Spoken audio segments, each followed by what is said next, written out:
yang baru-baru ini kita dengar juga bahwa Danantara telah menetapkan satu BUMN nih sebagai holding investasi. Ini boleh spill nggak ke kita?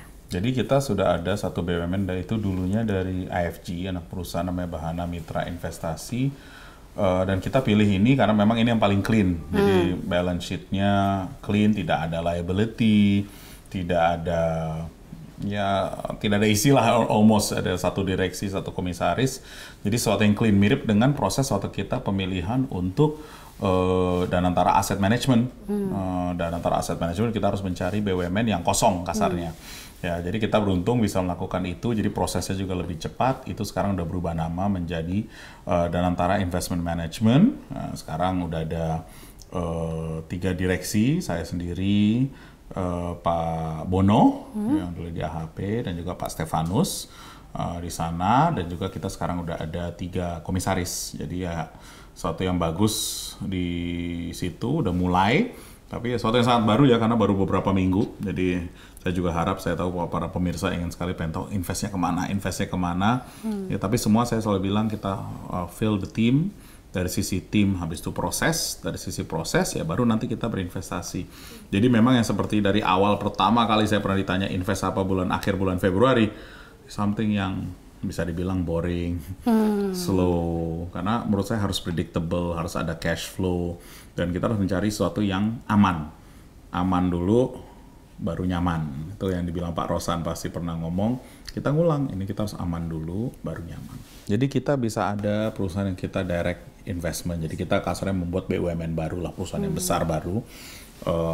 Dan kedua, kita bisa juga melakukan investment bareng dengan private sector, ya kan, untuk menggerakkan lini-lini misalnya di energi terbarukan, ya kan, renewable energy itu program yang besar yang ingin dipush oleh Bapak Presiden biar bagaimana energi transisi kita bisa lebih cepat. Kita juga bisa berinvestasi partneran misalnya nanti di bisnis kesehatan, karena kesehatan sesuatu yang sangat penting. Jadi kita sudah komunikasi, ada 8 sektor yang ingin kita fokuskan the next few years. Nanti bisa aja ada tambahan 1-2, tapi poinnya adalah fokus. Kita minta teman-teman fokus ke beberapa sektor ini untuk nantinya ya bisa kelihatan hasilnya 5 tahun dari sekarang, ya kan. Jadi itu penting. Kedua, untuk yang lebih instan, kita tentu akan masuk ke pasar modal. Pasar modal itu ada pasar modal di sisi public equity, ada juga nanti di bond market. Ya, kita pasti harus ngeliat kombinasi dari itu. Oke. Nah, Mas Pandu, ini kan banyak juga yang bilang bahwa Danantara adalah bagian dari digitalisasi aset negara. Ini Mas ngeliat gimana? Digitalisasi? Iya, digitalisasi aset negara ini dengan Danantara dulu nih. Ini gimana sih caranya biar kita bisa go all in ke arah sana? Nah, jadi itu jujur kalau Anda ngomong itu, it's a good jargon. Paling penting adalah dari sisi culture kita sendiri. Bagaimana kita bisa melihat, ya menurut saya soal AI, atau bahasanya bagaimana penggunaan AI itu bisa kita terapkan baik di bisnis yang B2B dan juga B2C. Nah ini penting, how do we use all the applications yang existing kepada perusahaan-perusahaan yang ada. Tapi harus mulai dari Danantara dulu. Jadi makanya kan kita baru bikin program yang kita announce couple of weeks ago, Danantara University kerjasama dengan 9 institusi ternama. Salah satunya Tsinghua University di China itu one of the most renowned di dunia kalau udah soal AI. Saya udah bilang semua kita nih pegawai termasuk saya, yuk kita belajar soal AI seminggu 2 minggu. You don't need to be a programmer, tapi yang perlu sebagai seorang pengusaha, seorang profesional, bagaimana mengaplikasikan itu, dan jangan takut soalnya bagaimana bisa mengaplikasikan ke bisnis. Sama dengan CNBC, how do you use AI in your own business, ini kan juga penting. Karena menurut saya yang muda-muda sekarang kayak kamu lah segala kan, mungkin penggunaan kamu di aplikasi AI lebih banyak daripada aplikasi search. Seperti contoh web browser, dulu Anda menggunakan namanya mungkin Google Chrome atau apa, maybe now you use Perplexity, you use ChatGPT. Ini bisa aplikasi lebih banyak lagi. Misalnya contoh untuk bisnis model, udah ada aplikasi yang bisa menggunakan Excel untuk membuat bisnis model Anda. Nah itu bagaimana? Dan ini juga penting satu, what does that mean dari sisi bisnisnya, apa sih penggunaan kita nih sebagai user untuk bisa menambahkan nilai tambah yang lebih banyak. Jadi it's no longer saying I can do it, it's what do I do with that untuk bisa peningkatan produktivitas. Tapi ini bisa sesi sendiri sih, kalau Anda mau ngomongin soal AI kita bisa dalam. Karena ini jujur saya bakal nanya bagaimana di CNBC penggunaan AI yang ada di perusahaan Anda. Karena buat kita di Danantara saya rasa udah protap, semua profesional di kita harus tahu what does AI mean to us, dan kita nggak boleh takut soal penggunaan AI itu. Oke, jadi startnya Danantara ini Danantara memang dulu deh. Danantara Dari dulu ya? Danantara, abis itu nanti baru bisa ke anak perusahaan yang ada di dalam Danantara. Oke. Nah, sekarang nih Mas, soal isu crowding out. Ini kan banyak yang bilang juga, nanti Danantara bikin efek crowding out gimana nih? Ini gimana cara Mas Pandu meyakinkan masyarakat dengan ada Danantara ini nggak bikin pengusaha ataupun investor asing nggak kebagian? Jadi dari sisi awalnya Danantara itu, dan ini mirip dengan semua sovereign fund yang ada, memang pertama kita harus menghasilkan return. Spesifik buat Danantara, kita juga ingin menghasilkan multiplier effect, job creation. Dan yang terakhir, ini less so, tapi ini emang penting. We need to have private sector makin semangat investasi di Indonesia. Jadi ya kita kadang-kadang bilangnya saya nggak mau crowding out, saya mau crowding in private sector. Bagaimana kita bisa bekerja sama bareng, baik di pasar modal, baik juga di bond market, baik juga di capital formation atau direct investment. Jadi saya kasih contoh. Kemarin hari Senin kan kami tim Danantara dengan tim OJK roadshow. Hari Senin full dengan semua investor yang ada di Singapura, kebetulan itu Singapura. Ya yang terjadi hasilnya kelihatan. Pertanyaannya semua ada mirip dengan pertanyaan kamu, tapi kelihatan dari hasilnya dari sisi pasar modal. Semua berlebutan beli saham, kebetulan saham BUMN. Kalau dilihat dari order book 3-4 hari terakhir, semuanya hampir banyak kan foreign yang mulai masuk. Iya, betul. Jadi ini bagus, karena kan emang mulai ada kepercayaan. Mereka melihat, oh spiritnya, cara pemikiran Danantara seperti ini. Cara mereka bekerja sama dengan regulator juga kelihatan, oh begini. Yuk kita push. Jadi ini menurut saya bagus, karena kita juga bukan hanya bekerja, kita juga harus berkomunikasi kayak dengan CNBC sekarang. Kita mencoba berkomunikasi, ini loh yang kita mau buat. Dan paling penting message yang mau kami sampaikan adalah kami tugasnya bercrowding in. Jadi misalnya saya sih malah lebih happy kalau siap $1 yang kita masukin bisa ada $10 masuk dari private sector. Karena itu akan menggerakkan roda ekonomi dari sisi investasi. Oke. Tapi nggak necessarily harus dari luar begitu investornya. Bisa dari dalam, karena banyak sekali pengusaha-pengusaha Indonesia yang luar biasa juga. Oke Mas, sekarang kita bergeser dikit ya. Ngopi ini kan dulu ya? dengan, boleh dong. Oke, saya juga minum dulu deh. Iya dong, minum dulu. Oke. Mas Pandu, ini kan dengan berkembang pesatnya industri pariwisata di berbagai negara gitu ya, khususnya Arab Saudi dan juga negara-negara Asia dan juga Southeast Asia. Ini bagaimana sih Mas pandangan Danantara terhadap peluang dan juga tantangan di sektor pariwisata Indonesia untuk investasi sektor pariwisata? Ini bisa nggak Mas Pandu atau Mas Pandu melihat BUMN ini yang bergerak di industri ini bisa terus menangkap peluang yang ada? Jadi baseline-nya yang paling bagus, Indonesia salah satu negara terbesar di dunia. Baseline-nya juga kalau Anda lihat pariwisata ada yang namanya domestic demand and foreign demand. Kesempatan terbesarnya kan udah selama 5-10 tahun terakhir adalah pembuatan bagaimana bisa membuat 10 Bali ke depan. Ya kan contohnya begitulah. Nah, buat saya ini kita ada banyak kesempatan. Kita memiliki BUMN bernama InJourney. Mereka memiliki sekarang udah membuat hotel Meru yang di Sanur yang sekarang dianggap salah satu yang terbaik di dunia.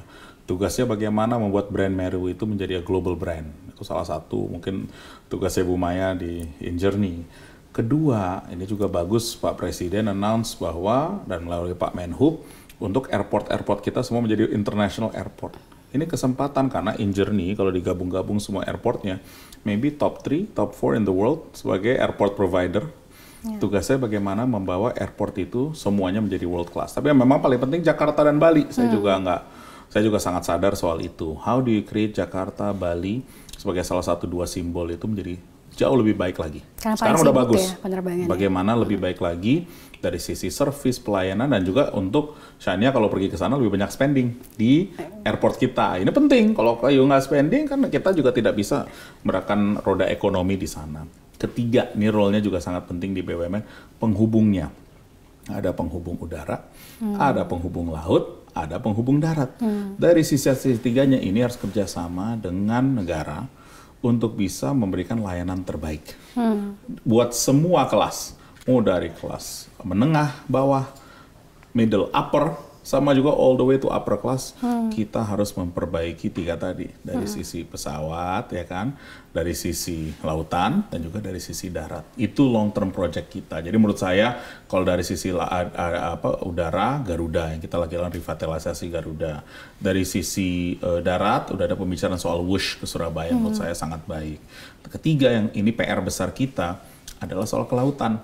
Bagaimana kita bisa membangun ship-ship yang bagus untuk bisa ngirim people, ngirim goods ya kan ke across dengan cara yang jauh lebih efisien dari hari ini. Jadi tantangannya banyak dan ini nggak bakal selesai dalam 5 tahun. Ini menurut saya memerlukan 1 dekade lebih untuk ketiga hal itu. Mungkin yang penting juga agar 3 sektor ini integrated gitu, Mas. Makanya Danantara dibuat. Dari sisi Danantara, keinginan kita tidak lagi silo.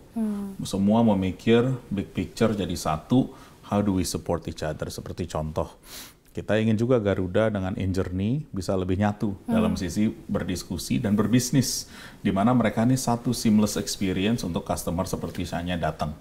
Saya ingin Anda selalu kalau top of mind, lihatnya Garuda. Tapi has to give the best service end-to-end. Dan ini memerlukan Injourney juga di situ.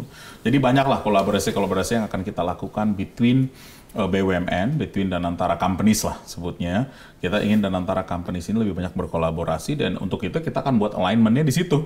Buat direksi-direksinya. Karena kalau nggak ada alignment itu ya nanti mungkin mereka akan less collaborate. Nah, kita ingin fokus ke kolaborasi. Oke, tentunya kita akan nantikan nih kolaborasi di between Danantara companies ini. Nah, Mas Pandu, terakhir deh dari kami.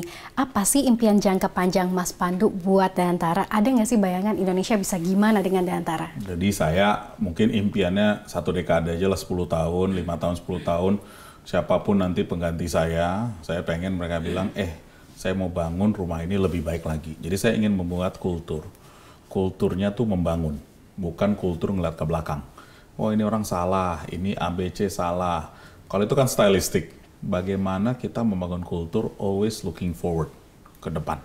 Kita memperbaiki yang ada, kita bilang ini suatu berkah bisa memiliki ini, bagaimana ini bisa bangun. Dan kalau boleh, saya bilang salah satu misi, visi, vision kita adalah bagaimana membuat Danantara the best fun.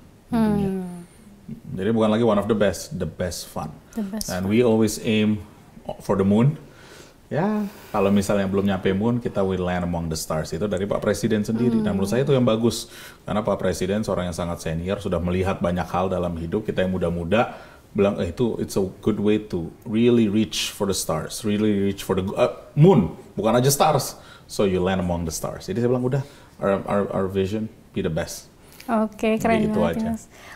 Aim for the moon, but land among the stars. Kalau nggak berhasil, pahit-pahitnya land among the stars. Jadi that's why we're all working super hard di sini. Dan juga kita juga kalau mulai terakhir titipan juga memang kalau buat teman-teman yang tahu tentang Danantara itu sebenarnya adalah human capital bank human capital.